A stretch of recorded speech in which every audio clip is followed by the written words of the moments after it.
पतये त्वमेव प्रत्यक्षं तत्त्वमसि त्वमेव केवलं कर्तासि त्वमेव केवलं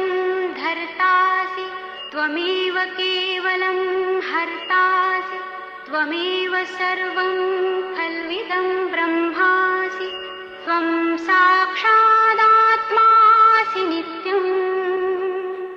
ऋतं वच्मि सत्यं वच्मि अवत्वं माम्